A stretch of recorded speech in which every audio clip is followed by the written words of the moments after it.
지난주부터 이곳 알라바마도 어느 정도 좀 추웠는데 한국 추위에 비하면 흔한 말로 새발에 피었을 것 같고요. 한국이 지난 주일 설부터 시작해서 많이 춥고 눈도 많이 왔를 제가 보게 됐습니다. 그리고 그 추위로 인해서 물론 우크라이나와 러시아의 전쟁으로 인하여 천연가스가 올라간 부분도 어느 정도 측면이 있습니다만 난방비가 너무 많이 나와서 한국의 난방비 때문에 너도 나도 깜짝 놀랐다라고 하는 그런 뉴스를 제가 보게 됐고, 또 난방을 제대로 할 수 없는 쪽방촌에 사는 사람들은 그 추위가 더 추울 수밖에 없는 현실을 계속해서 뉴스에서 보여줬습니다. 그리고 한 뉴스에서 아파트와 이 쪽방을 열 화상 카메라로 촬영을 한 것을 보여줬는데, 그 온도차가 무려 섭씨로 20도 정도가 난다. 화씨로 계산하면 얼추 한 2배 정도 계산하면 40도 정도 나는 그런 차이일 수밖에 없어서 제가 너무나 깜짝 놀랐고요. 어찌 보면 우리가 사는 이 자본주의 사회는 부자는 더 부자가 되고 가난한 사람은 더 가난하게 되는 부익부 빈익분이 고착화되는 모습을 보게 됩니다. 이런 한국의 상황을 보면서 느끼는 것은 어느 나라 어느 사회든 지도자층에 있는 사람들이 그 역할을 제대로 하지 않고 부패하거나 타락하게 되면 이로 인한 고통은 그대로 서민들이 당할 수밖에 없는 현실이 우리가 살고 있는 삶의 모습이라고 생각이 됩니다. 이런 문제는 단순히 지금의 자본주의 시대라고 해서 그런 것만은 아닙니다. 아마 이미 아주 오랜 옛날부터 존재했던 그런 문제고, 어찌 보면 우리 시대를 지나서 더 앞으로 나가 우리 자녀들의 세대, 더 미래에도 여전히 계속될 수밖에 없는 그런 문제라는 생각이 들고요. 결국 이 문제의 근본은 하나님 앞에 서 있는 우리들이 그 역할과 그 사명 제대로 감당하지 못하는 어떤 구조적인 문제 속에서 이런 문제가 생기는 것이 아닐까, 그런 생각을 제가 해보게 됩니다. 오늘 우리가 읽은 미가서의 내용이 바로 이런 부분입니다. 미가 선지자는 약 주전 8세기 후반에 활동했던 그런 선지자인데요.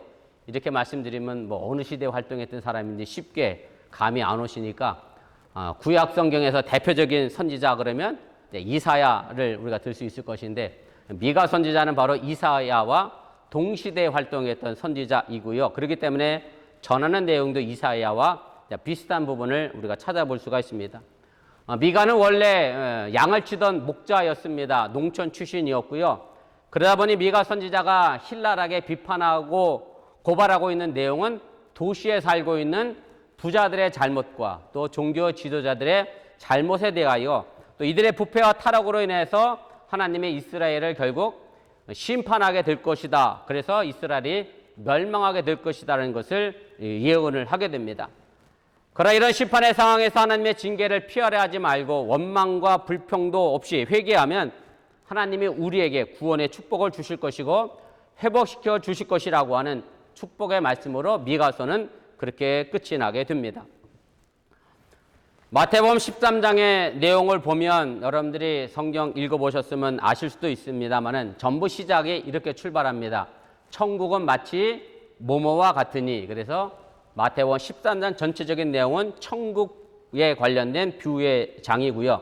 그래서 일명 마태복음 13장을 가지고 천국 비유의 장이라 그렇게 별명을 붙여놨습니다. 그 시작은 여러분들이 잘 알고 계신 농부가 씨를 뿌리는 것으로 시작을 하지요. 그래서 4가지 밭에 떨어지게 되고 그 결과가 이제 다르게 나타났다라는 것으로 이제 첫 번째 내용의 비유가 시작이 되고, 그 뒤에 바로 나오는 비유의 말씀은 마태복음 13장 24절인데 이렇게 시작합니다.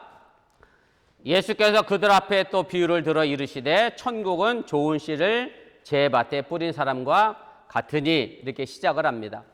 그리고 그 다음에 내용은 좋은 씨를 뿌리고 난 다음에 사람들이 가서 잠을 자고 있는 사이에 원수들이 와서 곡식 가운데에 가라지 씨를 뿌렸다. 그렇게 됩니다. 그리고 결실에 가까울 때 가라지와 곡식이 함께 눈에 띄게 됩니다. 그러자 종들이 주인에게 와서 27절에 이렇게 질문합니다. 주여 밭에 좋은 씨를 뿌리지 아니하였나이까? 그런데 가라지가 어디서 생겼나이까? 라는 질문을 던지게 되자 28절에서 그 주인이 종들에게 이렇게 말을 합니다. 원수가 이렇게 하였구나. 그럼 여기서 이 원수는 과연 누구일까가 이제 중요한 문제로 우리에게 대두가 됩니다. 제가 여러 번 말씀드렸습니다만 주인 대신 하나님이 우리를 하나님의 형상대로 하나님의 생기를 넣어 우리를 창조하셨습니다. 그래서 우리 마음속에는 좋은 마음의 씨앗이 떨어졌고, 그리고 하나님께서 사람을 만드시고 뭐라고 표현하셨느냐면 보시기에 아주 좋았다, 심히 좋았다라고 말씀하시면서 그만큼 우리는 하나님 앞에 좋은 존재들이다라고 제가 말씀을 드렸고, 지난 주일에 그래서 남편과 아내의 얼굴을 보면 뭐가 보여요? 하나님의 얼굴이 보인다. 그래서 자주 보시라고 말씀드렸습니다마는 여담 하나 더 하고 가야 되겠다. 그랬더니 저희 집사람이 하나님 얼굴을 보려면 내 얼굴을 봐. 그랬더니 막 짜증을 내. 그래서 우리 아들한테 그 얘기를 했어. 그랬더니 우리 아들이 뭐라 그러냐면 엄마는 하나님한테 화나면 하나님한테도 막 뭐라고 하는 사람이니까 뭐 아빠한테 하는 건 괜찮대. 애교래. 그래서 여러분 남편 얼굴 속에서 짜증이 나도 하나님 얼굴이다 생각하시고 많이 보시고 좋은 존재들임을 여러분들 꼭 잊지 마시기 바랍니다. 그런데 세상을 살다 보니까 나의 마음속에 나도 모르게 뭐가 들어오게 되죠? 악이 들어오게 됐다라고 하는 얘기고, 바로 이 악이 오늘 본문에서 말하고 있는 마태복음에서 말하고 있는 하나님의 원수라고 하는 것을 여러분들이 기억하시면 좋겠습니다. 하나님이 우리를 만드셨을 당시 처음에는 선한 것만 있었는데 살면서 악도 함께 공존하는 곡식과 가라지의 씨가 함께 뿌려진 우리 마음의 밭이 되었다는 그런 말씀입니다.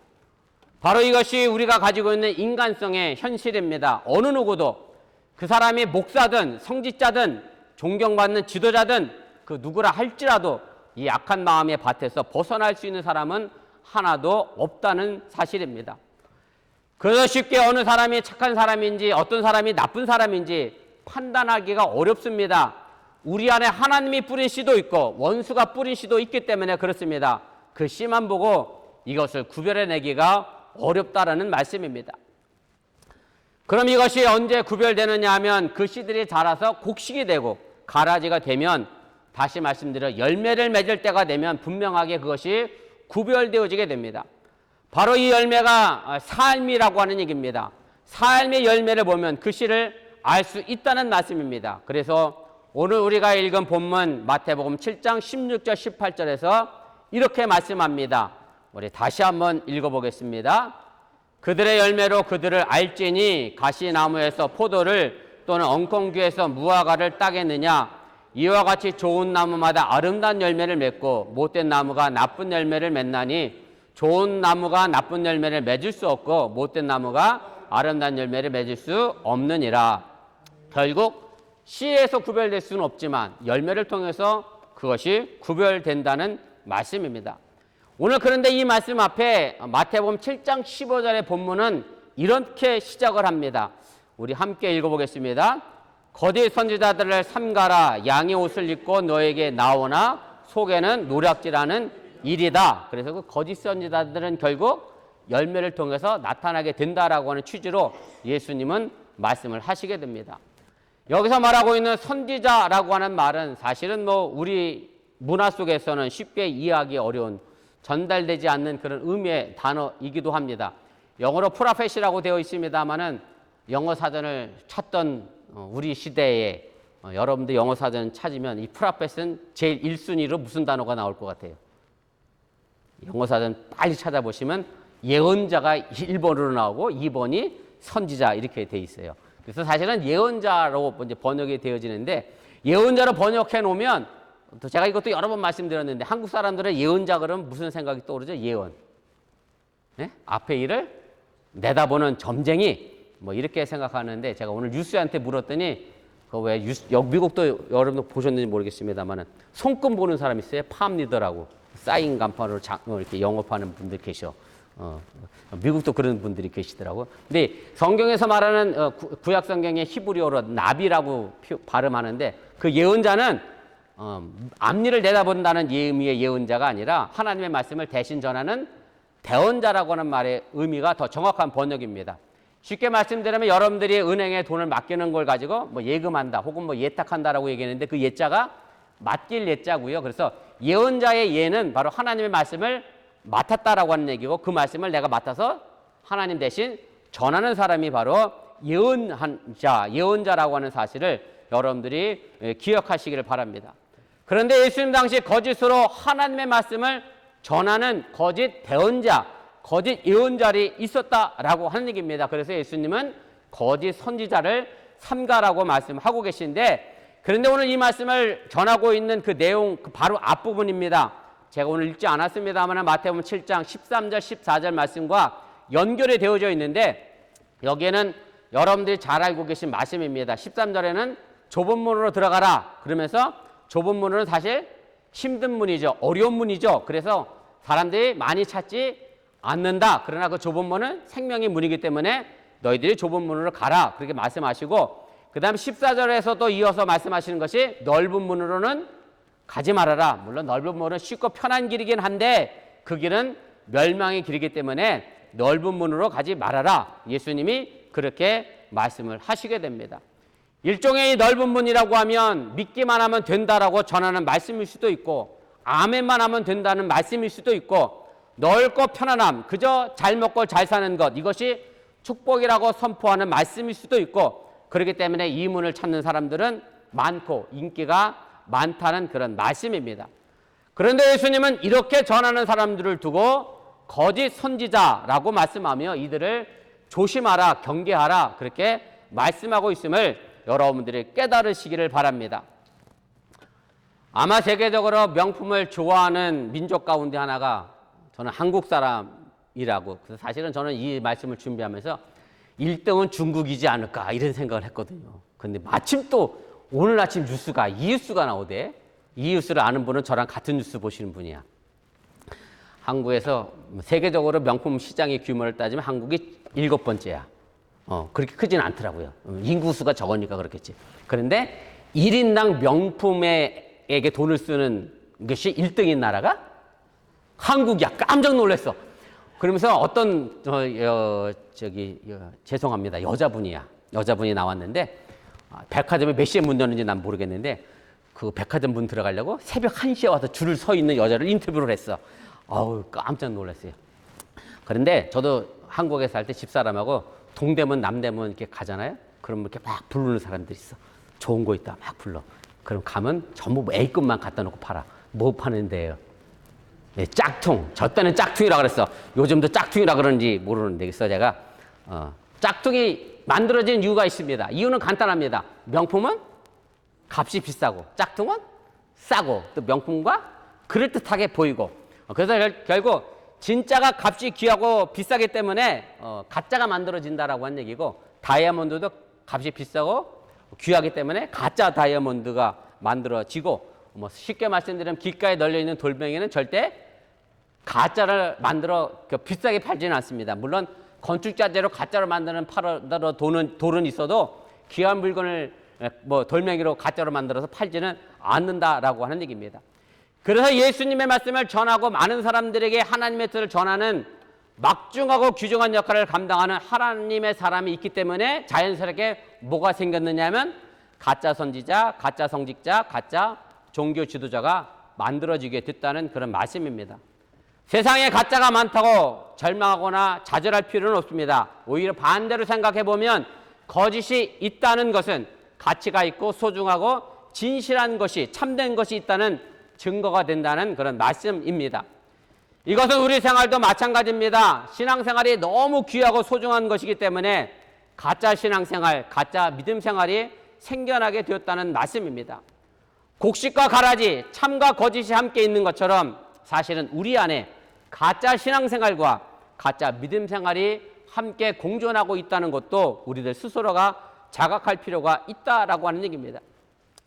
그러면 참된 신앙생활이 무엇인지 그 정의는 분명해집니다. 우리가 예수님을 바라보며 가짜로 둘러싼 우리의 삶 속에서 참된 것이 무엇인지 물으며 걸어가는 삶, 더러운 것이 존재하는 우리의 삶의 현장 속에서 순수하고 깨끗한 것을 추구하는 삶이 바로 신앙생활임을 여러분들이 믿으시기를 바랍니다. 그런데 문제는 이 가짜와 진짜, 거짓과 참을 구별하기가 참 어렵다는 데 있습니다.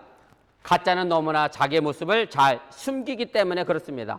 거짓이 나는 가짜다라고 결코 나서는 법이 없습니다. 가짜는 정말로 자기가 진짜라고 이야기를 합니다.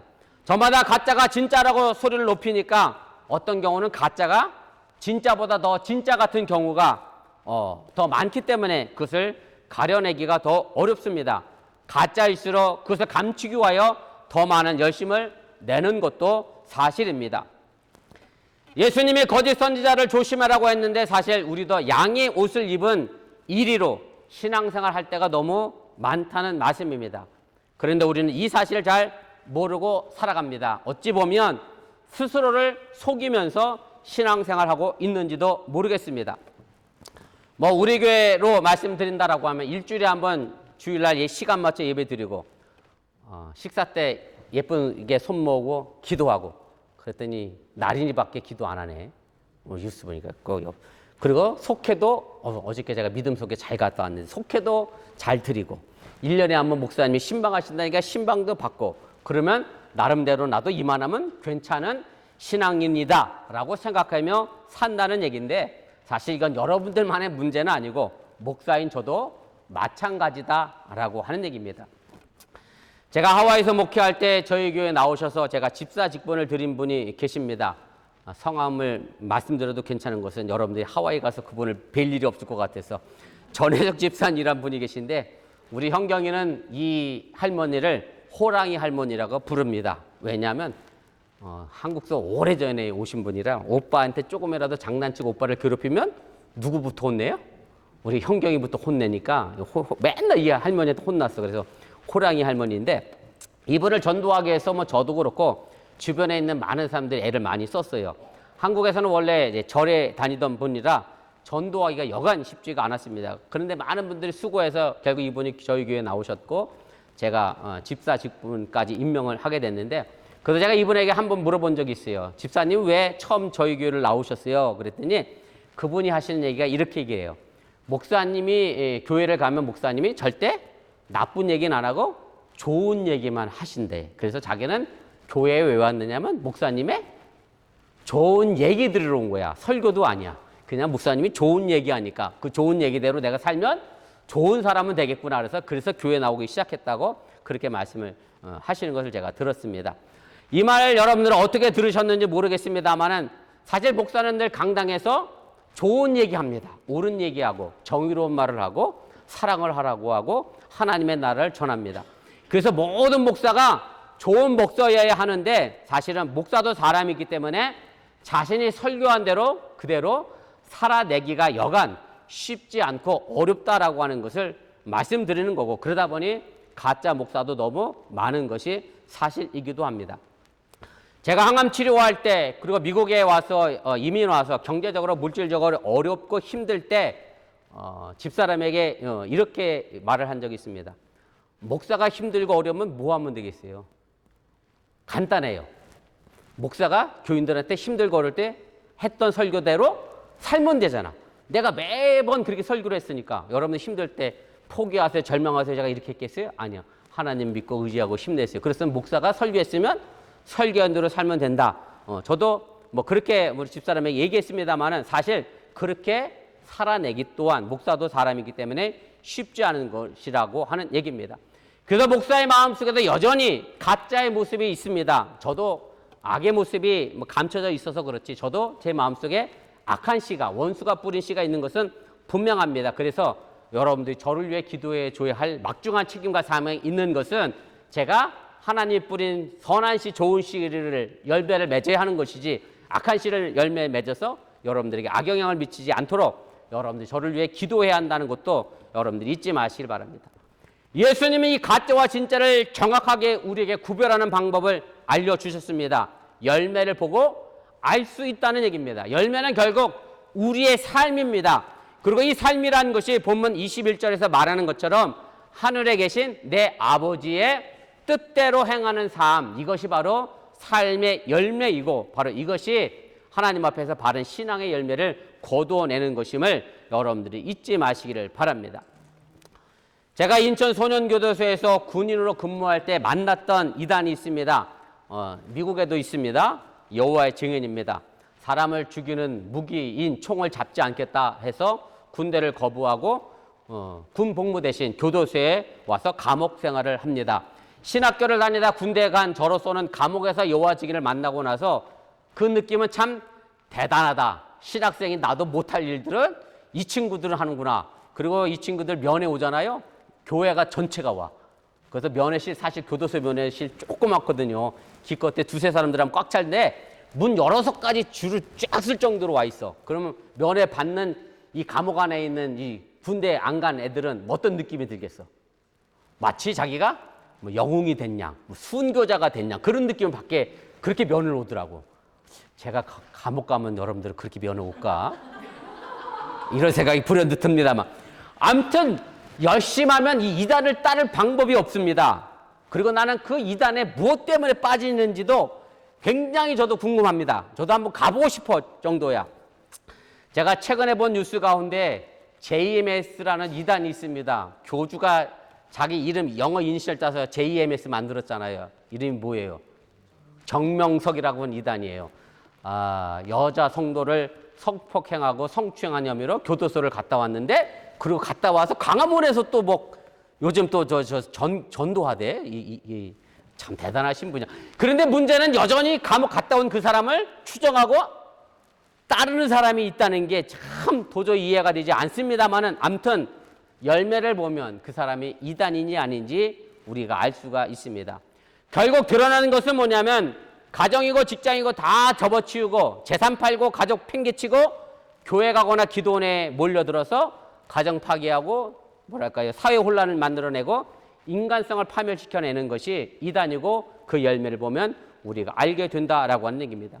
이단이라고 하는 말의 한자어 제가 이미 한번 설명드렸는데 다를 이 끝단입니다. 끝이 다릅니다. 시작은 같은데 끝이 달라서 그 열매가 다르기 때문에 결국 이단일 수밖에 없습니다.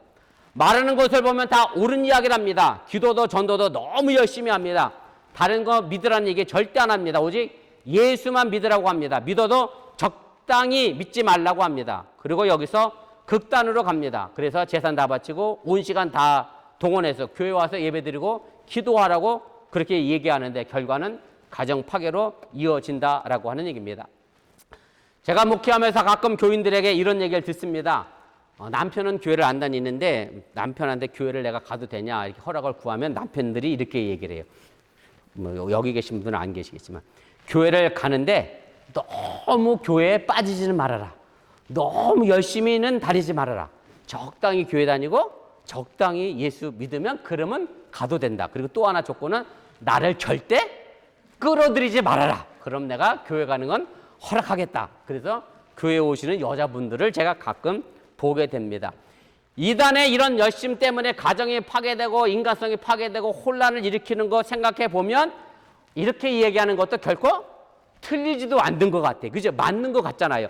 적당히 교회 다니고 적당히 사회생활에도 하고 적당히 악도하고 이렇게 살다 보면 내가 제대로 신앙생활하고 있는 것 같구나, 이런 생각이 잘못 들 때도 있다라고 하는 얘기입니다. 사실은 이것이 어디서 나온 적당주의냐면 공자가 말한 중용을 잘못 이해하고 잘못 적용한 탓입니다. 중용, 가운데 있으라는 말의 의미인데 이건 적당주의라고 의미로 우리에게 가르쳐 주는 것이 아니라, 공자가 말한 중용은 말 그대로 하면 길 한가운데 서 있으라는 얘기예요. 길 끝에 쓰지 말고.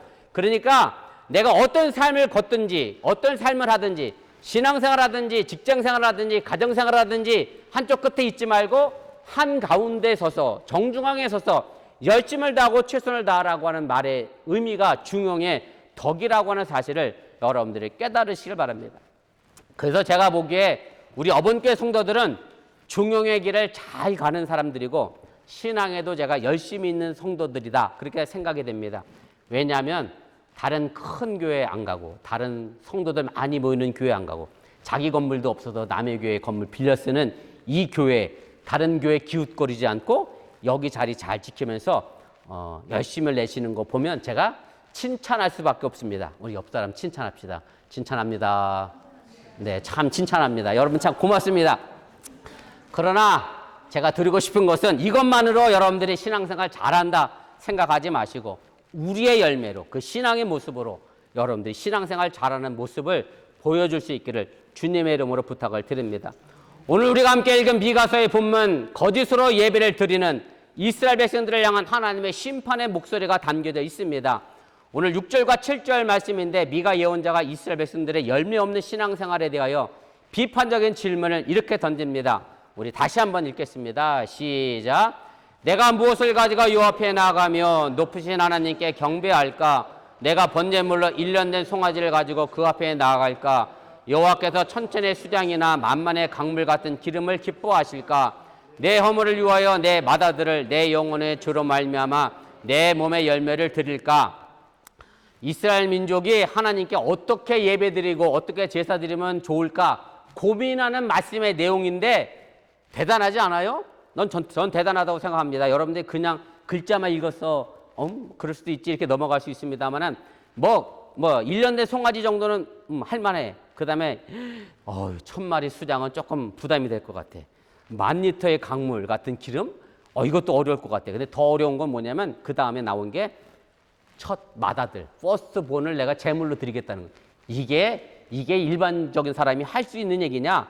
그럴 수 없는데 사실은 이스라엘 민족은 이렇게 겉보기에는 열심인 것처럼 보였는데 그 8절에서 미가 선지자는 하나님의 말씀을 이렇게 대언을 하게 됩니다. 우리 8절도 다 같이 읽겠습니다. 시작.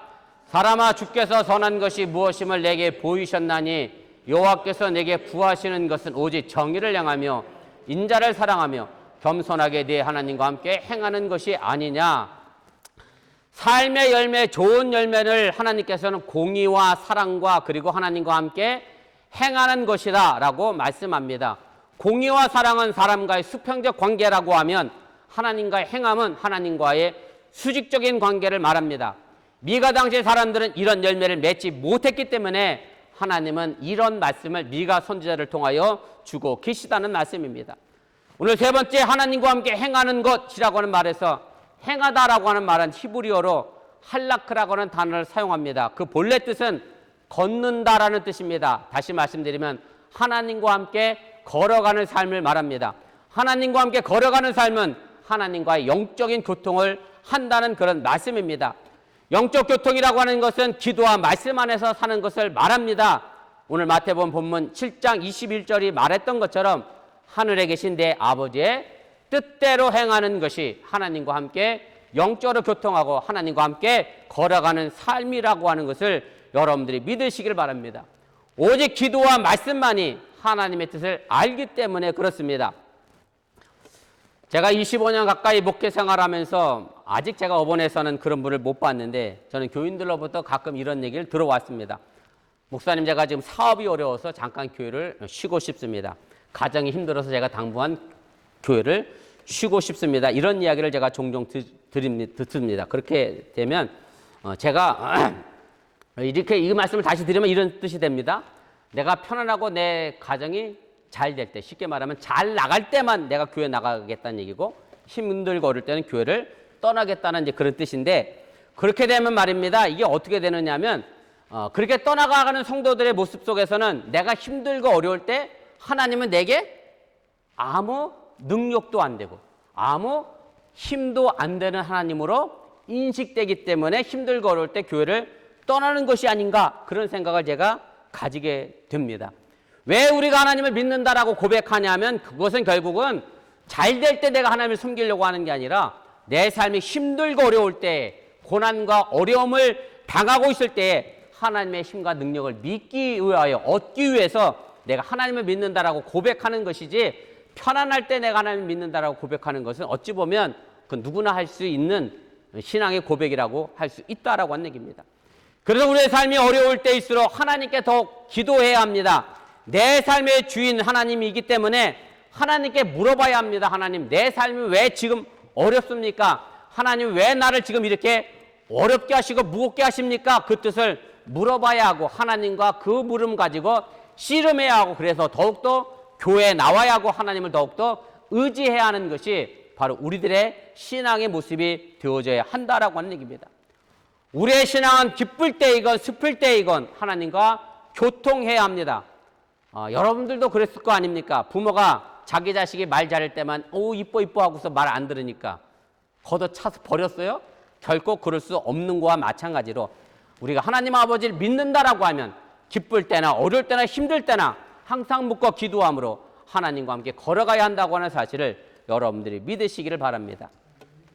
이제 머지않아 다시금 봄이 다가옵니다. 벌써 우리 알라바마는 나무에서 새싹이 올라오기를 시작했습니다. 저도 봄이 되면 우리 앞마당에 나무를 옮겨 심을 계획을 가지고 있습니다. 우리 집사람이 분명 죽을 거라고 예언을 했지만 이건 대신 말한 게 아니라 미래를 얘기한 겁니다.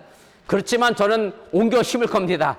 그러면 분명 봄 되면 저희 집 앞마당의 정원은 달라져 있을 것이라 저는 생각합니다. 지금 우리는 하나님 앞에 무엇을 가지고 나아가고 있고 내가 무엇을 가지고 하나님께 심고 있는지 다시 한번 여러분 생각해 보시기를 바라고요.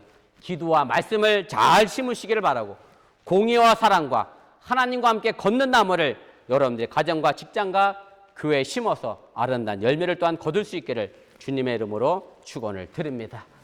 우리 기도하겠습니다.